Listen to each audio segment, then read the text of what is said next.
Chismis Gabaglita! With Tita Cora and Kapitana Sisa. Same, pero iba! We are number 106.7 Energy FM. Pangga, wag mong sabihing radyo. Sabihin mo! Yan! Hello pa rin po sa inyong lahat dyan. Sa lahat pa rin mga nakikinig sa atin, Metro and Mega Manila. Si Kevin Monteliano nakikinig yata sa atin. Yes. Ang napakagwapo, napakakinis, napakabango. Sabi diba? ko nga, Mare, para siyang gabi. Bakit? Kapag pinatak mo yung tubig sa kanya, dudulas lang. Ang akala ko kasi ang kate.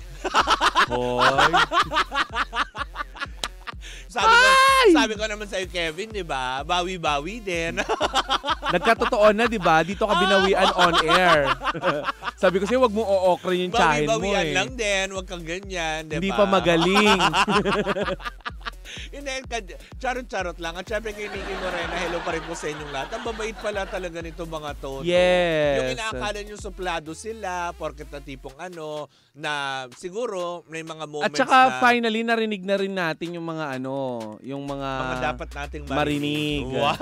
mula sa kanila. Abangan nyo yan sa aming podcast. Oo, diba? Na nakakaloka. Dahil kung hindi nila yan nasagot, Oo. doon nasagot nila. Correct, diba?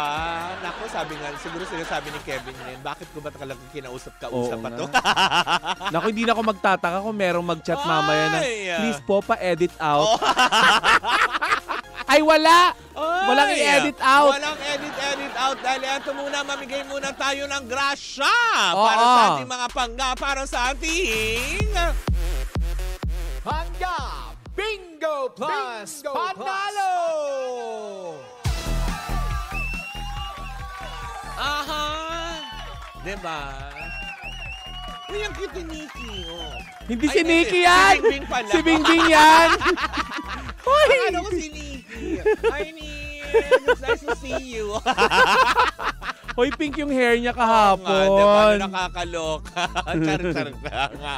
Siyempre mga pangga, ang ating pangga Bingo Plus Panalo na ito ay hatid pa rin sa atin ang Bingo Plus! Ang Bingo sa saya, plus sa panalo! Eto na, bumunot na tayo sa ating mahiwagang fishbowl. Habang nakikita ang Ayan. telepono. Diba? It's your phone. Na may pusa. Oo, yan. Yan yung naiwanan. Yung naiwanan nung nakaraan. Yes. Diba? Na ang wallpaper ay... Oo, nakakaloka, diba? Tinanong ko kasi naiwanan ni Tita Cora yung phone niya habang bumubola tayo. Konting chika muna. Naiwanan niya doon sa isang pinag-shootan namin. Tapos tinawag namin. Tapos biglang ending, sabi kong gano'n, may naiwan po ba diyang phone? Ang alam ko kasi, yung wallpaper niya is yung asawa niya. Sabi ko, asawa niya yun. Eh sabi nung nakadampot ng telepono, ay, parang Mama Mary naman ito. Sandali tatanong ko, kung kanya nga yan. Tapos nung tinawagan ko, akla, iyo ba to? Oo, Mama Mary, ganito. Ay, talaga, babi? Our Lady of Manawag. Naka-dark lipstick lang ako at tube lang ako ngayon. Pero religyoso po ako. Diba, nakakaloka? Diba? O, eto na. Diba? Inyong tignang mabuti, pakinggan at titigan. Para matandaan ninyo ang numerong lumabas para sa programang Baklitas ay ang ating Bingo Plus lucky number ay eto na. 44! Wala kayo ba pwedeng gawin kundi tandaan lamang ang numerong lumabas sa Baklitas ay 44! Antayin mo lang mamaya ang Kuya at Kuya Chico kung saan at kailan ka pwedeng tumawag at pag pinaikot niya ang ruleta at tumapat sa programa ng Baklitas, kailangan mong masabi ang 44 na nakakaloka to the highest level. Pero hindi ba yan ang papakantabayan para magkamit kayo ng 500 pesos? Ganun lang kasimple, ganun kagalante ang Bingo Plus. Diba? At syempre mga pangga, ito na naman ang ating pangga Bingo Plus Panalo. Hatid yan sa atin ang Bingo Plus! Ang Bingo sa saya, plus sa panalo! Bye, Nikki! Ay, naku na nakakaloka to the highest level. Diba? Ay, naku, Mare. Ay. Alam mo, meron akong pasasalamatan. Oo. Pasalamatan muna natin si Uy, Sir Chan. Bago ang lahat, alam mo ba, nasa ibaba ng building natin si Mr. Tony Labrusca. Really? Diba? Anong ginagawa niya dyan? Ay, nagchika lang sa atin. Ay, si Lindsay mo. Hi, Tony! Tony Labrusca, Kung gusto hello mag-drop sa'yo. by, pwede kang umakyat. I-ano mo ako, i-Angel Aquino mo ako. Ay, lalong hindi aakyat! I-Angel Aquino mo ako, Tony. Umakyat ka na Diba? dito para maituloy natin yung udlot dati na na interview natin with you. Correct, hindi ba na nakakaloka? Well, naririnig naman niya dahil naka-pipe in ang speaker dito. So, naririnig niya yan. Ayan, pasalamatan ko lang yung naudlot kong pasasalamat kay Sir Chan. Sir Christian! Ayan. Chan, Sir Christian, Chan. I love you. Diba? I love you. Diba? Ganon. I love you, Sir Christian. Oo. At syempre sa mga bumubuo ng Bingo Plus, maraming salamat. Andiyan sila Susie Tutor. Ayan. Of course, din sila Nino Tondo. Hello po Si sa inyong Dexter. lahat. Dexter. Oo nga, Dexter. Dexter. Ayan. Zabala. Tapos, pasalamatan lang din natin si Miss Ann ng Good Sauce. Yes, Miss Ann, thank you so much. Good Sauce Studio. Thank you so much. Hindi ba? Eto na. Ibigay mo na ang chika. Hindi, bago muna yan, magpasalamat lang din ako. Sige. Sa RJC Derma Glow Aesthetic Center. At of course, syempre, kaya Dr. Jose Rizal. Thank you, Charing Eme. Jose Rizal, Eto na. Huy, hindi mo pasasalamatan. Oo. Hindi, para sa kanyang pagpapakabayan. Oo. Diba? Dahil siya, Malapit ng Rizal Day, no? Oo, diba? Ilang buwan na lang. December 13 ang Oo. Rizal Day, diba? Pero bago niyan lakas. Eto ang may babatiin ka ba? May wala. Yung mga heroes natin, lalong-lalo na yung mga OFW natin, yan ang mga buhay na bayani natin. Yes. Diba? Na masama kayong panig ng ibang mundo, ng ibang bansa. Ano yung mga OFW? Encanto? Panig ng mundo. Yan ang gusto kong sabihin. Diba? Hello po sa inyong lahat. Saludo po kami sa inyong pagsasakripisyo para sa ating bayan. Saan ka na mamasukan? Sa Biringan. Tama. Eto na, Ang chika nga, Mare, kamakailan lamang ay kumakalat ang mga balibalita na di umano ay itong si Bimbi Aquino. Oy! Bakit? Ang bunsong anak ng ginagaya mo na si Chris Aquino. Ang gwapo niya dyan. Ay may kumakalat na chismis na di umano ay umamin na ito sa kanyang ina na meron siyang boyfriend. At ayon dun sa kumakalat na balita, Mare, ay iniyakan daw ng kanyang ina na si Chris Aquino na ngayon ay nagpapagaling pa sa kanyang sakit. Uy, totoo ba yan? Alam mo, medyo nakakalungkot lang, Mare, kasi itong bata na to, wala naman siyang platform para idepensa ang kanyang sarili. Tama Kung ka sakasakali man na ito ay machismis. Nakakalungkot na may mga kababayan tayo na mas pinipiling magkalata ng mga impormasyon na hindi naman totoo kaysa naman maghanap buhay ng legal at marangal. Kasi mga ganitong balita, Mare, lalo na kapag sa Facebook mo sa blue app mo in-upload, diba? Talaga namang kikita lalo na kapag maraming views. Hindi totoo naman, nakakaano lang. Diba? Nakakalungkot kasi nga, Mare, etong si Bimbi ay kagaya ng sinabi ko, wala namang platform para ipagtanggol niya ang kanyang sarili. Correct. At ilang beses na din niyang inamin sa kanyang ina na hindi naman siya ganon. Yun naman pala. Diba? Eto lang paliwanag lang natin sa ating mga panggano. May mga lalaki talaga na very feminine ang kanilang pagkalalaki.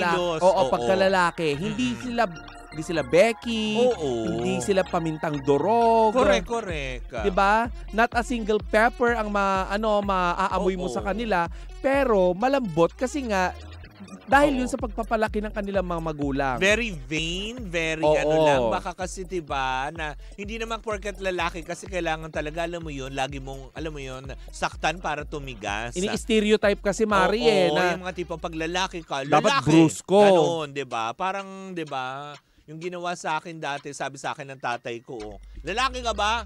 Oo, lalaki ako. Sabihin mo nga lalaki, saan? Sabi ko sa tatay ko, saan? Ako hindi ako ginanyan ng tatay saan, ko. Saan, Pops? Ganon. Pops. Pops, saan? diba? Diba? Alam mo, Mare, yung mga ganyan, dapat kasi hindi natin pinanghihimasukan yung sexualidad ng isang bata. Kasi ilang taon pa lang itong si Bimbi, di ba? Eh kung ganyan siya kumilo, siguro medyo bata-bata pa, di ba? Alam mo naman pag bata, di ba? Hindi mo pa naman kaagad Ako, Mare, lately ko lang nalaman na ganito ako eh. Bakla ka? Hindi ako bakla. Ano? Dami girl. Ay! Okay. Ano yon? Dami girl. Dami mong alam. Nakakalambok eh. Oy, okay lang. Sabi ni Kevin Monteliano. Diba? Alam mo, kahit anong kilos natin at natapos yung podcast, naiiwan sa akin yung mga binibitawan nilang salita. Diba? At least ibig sabihin lang talaga na sila ay mga talagang magagaling. At saka daot. Pero masama ugali. Siniraan on air. Please unfollow. Sabi sa'yo, Kevin ganyan-ganyan lang yan. Doon mo sa 1 million followers si Kevin Monteliano, please unfollow. We don't use our platform para manira. Tama. But we destroy. But we encourage. Charot lang. Bigla pa lang lahat nag-unfollowan. Oy, lagot ka. Lagot ka sa management niya. Oy, charot lang yun. Pero yun na nga, Mare. Alam mo, itong mga ganito, sino pa ba yung mga madalas na papabalita na may kalambutan daw? Si Papa P. Hindi lahat naman din, 'di ba, na lahat pinag-anuhan nila like si Eric Santos. Oh. Sino pa ba? 'Di ba, yung mga naiintriga na kapamilya stars na ang dami. Hindi lang sa kapamilya, kung hindi rin Kapuso. sa Kapuso Network Kapatid. na ang dami.